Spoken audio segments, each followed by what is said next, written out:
Well, folks, I took one for the team and I watched the entire interview that Joe Rogan did with Mark Zuckerberg. And that is 2 hours and 50 minutes of my life that I'm never getting back. But I did want to watch it. And after watching it and coming away from it, I realized that it is one of the greatest examples I've ever seen of gaslighting and of rewriting history and reshaping a narrative to fit their own image. It was one of the most, honestly, one of the more disturbing interviews that I've ever seen Joe do. So we're going to be talking about that, but I'm going to go ahead and let you know up front, I'm not going to show you any clips from it. And the reason being is, for whatever reason, every time that I show clips from a Joe Rogan Experience episode, I get hit with copyright claims. They don't end up counting as strikes against my channel, but then I'm not allowed to monetize the content, or I have to share the content with someone else. Now, I see other creators use Joe Rogan clips all the time. Don't know how they're getting around it, but every time I use one, I get hit with that, and I just don't feel like going through the whole process of taking the video down and clipping that part out and coming back and redoing it. So I'm just going to be reading to you some quotes from it and focusing on the parts that I felt were some of the more disturbing moments of this interview. First of all, I got to say this right out of the gate. Mark Zuckerberg is just extremely weird, and he looks like he really needs to blow his nose. I've always felt like that he just looks like he's kind of stopped up, like he's on the verge of sneezing, and it's like, dude, just go ahead and just go ahead and like get it out, dude. It's like there's something about the guy that's really weird. And to be honest with you, if all of a sudden someone had have walked up behind him during this interview and just tapped him on the neck and he suddenly stopped, and then they unzipped the hood and started pulling it away, and it was a robot underneath, I would absolutely believe that. I wouldn't be shocked. I wouldn't be sitting there going, oh my God, it's a robot. I'd be like, I told you so. There's just something really weird and off about the guy.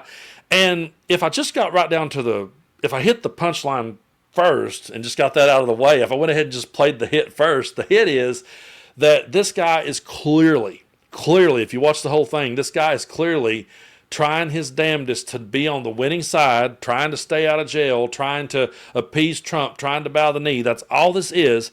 And now if you want to bow the knee to Trump, the place to do it is you go on Joe Rogan. Because Joe Rogan is now the mouthpiece of MAGA, and he's the place that people goes to try to make themselves look normal and try to same wash the entire thing. Also, I do want to let people know that I watched Joe Rogan for years, and I remember a time when Joe Rogan was a much more reasonable dude. I remember a time when he interviewed Candace Owens, and she started talking about not believing in climate change. Joe came in like, wait a minute, you don't believe in that, really? He used to be a more reasonable person, but as time went on, he just began to cater more and more to that MAGA crowd. And now, when someone needs to be sane washed or normalized, they go on Rogan, and he sits there, and he does have a way of talking to people. He's not a combative interviewer. He doesn't try to combat Mark Zuckerberg in this. It's not like they have these big heated arguments. That's not Joe's style at all. He just sits there and has what appears to be, and what can kind of dupe people in. Well, they had a reasonable conversation. Yeah, they had a reasonable conversation, and no fist was thrown, and there wasn't any yelling at one another, and there wasn't any talking over one another. But what there was sane washing, and what there was completely rewriting history on all of this. And it just came off like Zuckerberg was like, I got to be on the winning team. I got to get in line with Elon Musk real quick here.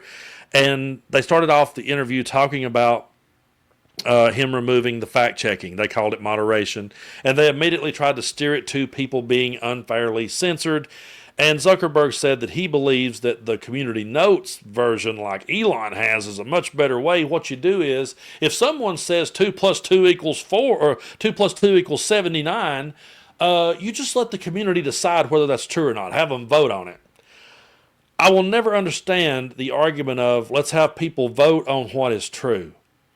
That will never make sense to me. There's no way you can slice that to make it make sense to me. 2 plus 2 equals 4. If someone says it equals 79, it doesn't matter how many people votes for it, it still equals 4.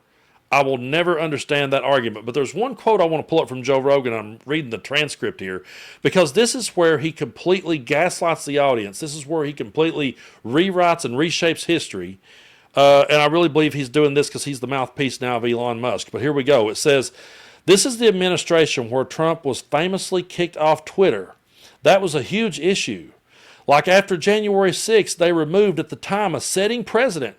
Kind of crazy to remove that person from social media just because you decided that he incited a riot. So for him, without free speech, without people, without podcasts, without social media, they probably wouldn't have had a chance because the mainstream narrative, other than Fox News, so you've got Joe giving Fox News, all the mainstream narrative, he says, other than Fox News, was so clearly against him. The majority of television entities and print entities were so against him that without social media and without podcasts, he wouldn't stand a chance. So they're uniquely aware of the importance of giving people their voice, free speech. That's the way Joe Rogan is now shaping this. He's sitting there talking to a guy, by the way, who kicked him off Facebook, but they shifted it toward Twitter right there. And the argument is Trump knows all about free speech because he had his free speech taken away like nobody ever before. Really, Joe? You really want to say that? You want to say that this guy had his freedom of speech taken away? He was in front of a microphone 24/7. The guy was constantly in front of a microphone, and every mainstream news station was carrying him every single day. We heard his voice every single day. If a platform removed him because he was inciting a riot, that's because we saw him do it. Okay? He did that. We saw him do that. He rightfully should have been stopped at that particular moment because he was continuing to throw fuel onto a fire. So yes, absolutely stop the guy before he completely burns his country to the ground. But to sit and say, oh, they know what it's like to be suppressed, and without podcasts and without social media, they would have never had a chance. No, the mainstream media propped him up this entire time. He went out there and called them the fake news and tried to create this image that they were the villain, but they weren't. They were the ones keeping him in business. They were the ones continuing to show the headlines every day. The guy got to speak every single day and has ever since he came down that escalator. There's been no free speech taken away from Donald Trump. That's absolutely insane to say, oh, yeah, free speech was taken from him. No. If he was banned from a platform, rightfully so, we saw him incite a riot. That's not me just trying to stir the pot or stir things up. We saw it happen. And Joe Rogan has spent all of his time trying to gaslight us that it didn't happen. Take a look over here. Jamie, pull it up. Take a look at this guy on a park bench eating a hot dog a couple of blocks away. It was a peaceful day. No, let's show the footage of them breaking the windows and hitting police officers over the head. Bring the police officers on the show and interview them for 3 hours. Let them talk. Why doesn't he ever interview them? Why does he never interview anyone like that? It's always people like this that is ready to bow the knee, himself included, that's ready to bow the knee to Trump. Joe Rogan spent all that time going, I don't ever want to help him. I don't want to prop him up. But when Dana White and Elon and everybody just kept pressuring him, prop this guy up for us, please, he did it. He bowed the knee too. It's this whole thing, that whole interview. If you want to watch it, go for it. Watch it. Watch the whole thing if you want to. I did, and the reason that I watch these things is so that I can give an honest opinion about it. And again, this is my opinion about it.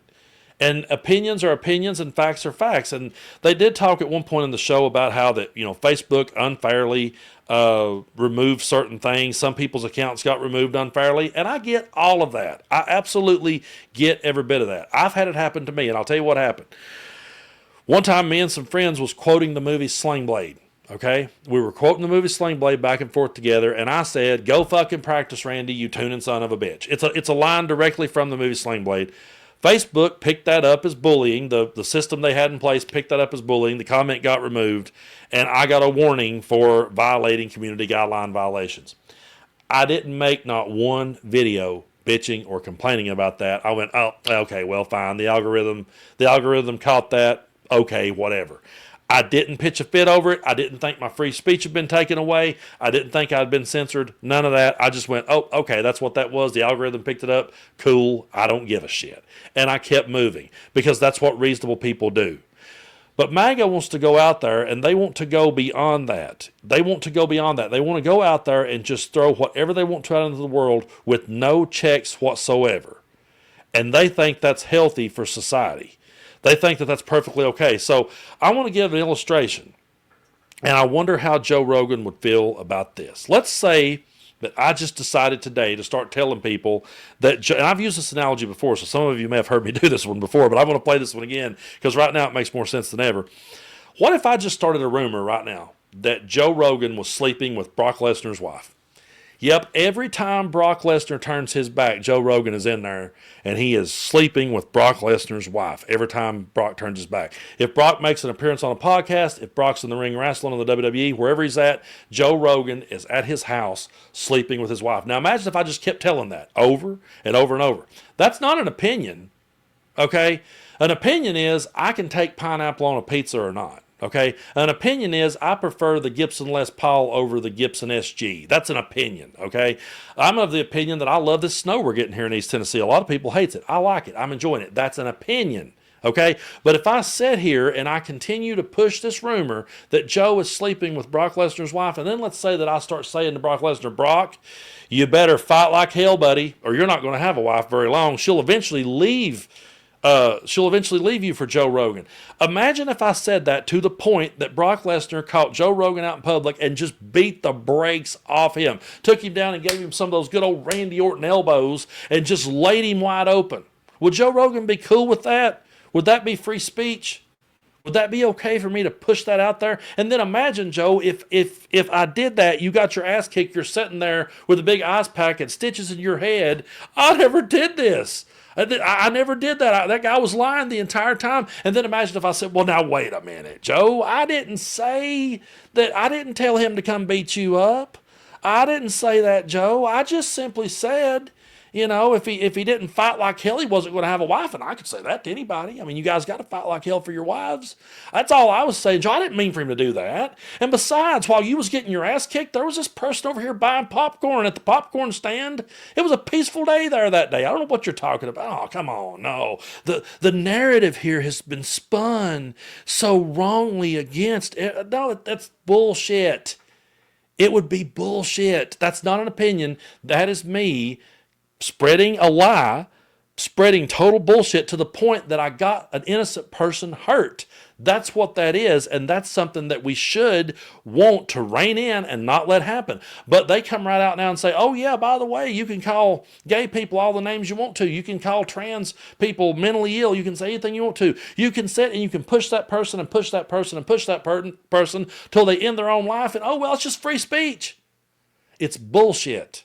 It's absolute bullshit. And when they want to sit and talk about how this is the softest generation ever, I hear that all the time. Oh man, this is the softest generation ever. These people today, they can't watch Archie Bunker, man. Archie Bunker would offend all these people. They got that completely backwards. If Archie Bunker came out today, he wouldn't offend liberals. He would offend conservatives. He would offend MAGA just like he did back in the 70s when he was on the air. Go look up the YouTube videos. You can find them here of Nixon talking about All in the Family and how he wants it took off the air because he talks about how they're making them look bad. They're making fun of us. If All in the Family was made today and Alec Baldwin played Archie Bunker, Donald Trump would hate it. MAGA would hate it. They would want it removed. MAGA is the ones that wants to go through this world and say anything they want to say unchecked. They don't want to be checked on any of these things. And that to me is weak. That to me is sensitive. You're free to say whatever you want to say. And I agree with some of the things Joe Rogan said in that interview when he said that, satire should be safe and you should be allowed to make jokes. And people crack jokes all the time, like me cracking the sling blade joke. That I get all those arguments. I understand all that. You're free to say whatever you want to say in this world. I'm not going to say you're not. But you're not free from accountability.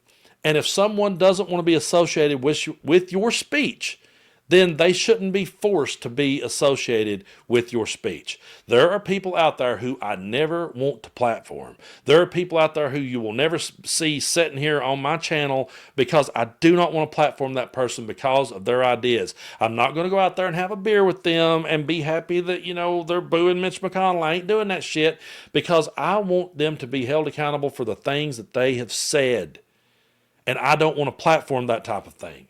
I saw The Undertaker say, I had a chance to interview the President of the United States, former president, guy about to be president again, and I just thought that was an opportunity I wanted to take. And hey, I'd love to talk to Barack Obama and George W. Bush too. Okay, cool. That's fine. I will watch it. If Barack Obama goes on 6 Feet Under, I'll definitely watch that. If George W. Bush goes on, I'll watch it to see what the conversation is about. But in my mind, when The Undertaker platformed Donald Trump, he platformed a convicted felon. He platformed a man who tried to take away my vote and steal an election. He platformed a man who who was found liable of sexual abuse and defamed that victim.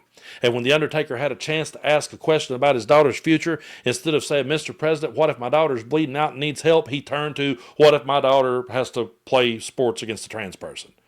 That's what he thought was important. It's not about, they have completely bastardized the whole argument of censorship. They have completely bastardized the whole argument of free speech. And they have completely turned it now and flipped the script. And they're going to reshape this narrative. And they're going to sit and say, oh, they were always against Trump. No. Mainstream media propped up Trump. They enabled Trump. And that's why, yes, we're all tired of mainstream media. That's one thing we have in common. We're all tired of them. But it's for completely different reasons. Joe Rogan thinks that everybody but Fox News was unfair to Trump. We think that everyone bowed their knee to Trump. We think that everyone propped Trump up and made him more powerful.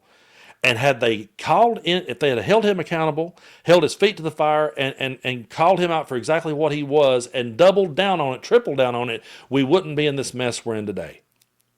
So that's just my take on it. You feel free, if you want to go watch the entire interview. I know what some of you are going to say. I'm not going to do it. I saw one comment like, I'm not doing it, Brando. Hey, I'm not telling you have to, okay? I totally get why you wouldn't want to. But the reason why I watch these things, and we'll watch them in their entirety, I watched the entire episode with Trump. I watched the entire episode with Vance. I wanted to see what they said. I wanted to see what they were about. And Cliff Note version, Joe Rogan sane washes and normalizes insanity and does so in the name of free speech. But to Joe Rogan, I would say this last thing. I doubt very seriously he would ever hear this video, and that's fine. I, once upon a time, was a fan. I really enjoyed listening to you. I enjoyed the episode you did with Dan Aykroyd where y'all talked about aliens. That was super cool. I love Sturgill Simpson and his music. Loved those episodes. Loved the episodes with Dennis McKenna. Loved hearing you talk about mushrooms. I did. I enjoyed that. When you were talking with Dan Aykroyd about aliens, nobody died. When you was talking with Sturgill Simpson about country music and doing DMT, nobody died. But when you set people down in the chair across from you that sat and told people to take this and take that during a global pandemic when people were dying, I had to bury 2 family members because they bought into the bullshit of the guest you had on your show. So it will always be a sore spot for me. I will never be able to get past it. And the only reason why I watch any of those episodes isn't to give him a rating, is to see just how far he will go to same wash these people. I remember tuning in so many times going, come on now, Joe. You surely aren't going to give Kyle Rittenhouse a pass. He gave Kyle Rittenhouse a pass. Surely, Joe, you're not going to try to normalize Alex Jones. He does it. Surely, Joe, you're not going to sit there across from Donald Trump, an insurrectionist, and try to make it out that we were all... He does it. He's the guy now. He's the place they go to sane wash it. And I won't never give that a pass. I'll watch it to see just how far they'll go. But that ain't me giving it a pass. And it sucks that I have to give it a rating to get in there, or a review to get in there to watch it. But the reason why I watch these things is because I want to let you all know what's happening. They're sane washing insanity. That's my take. You can have yours. You're free to have yours. You're free to have a differing opinion.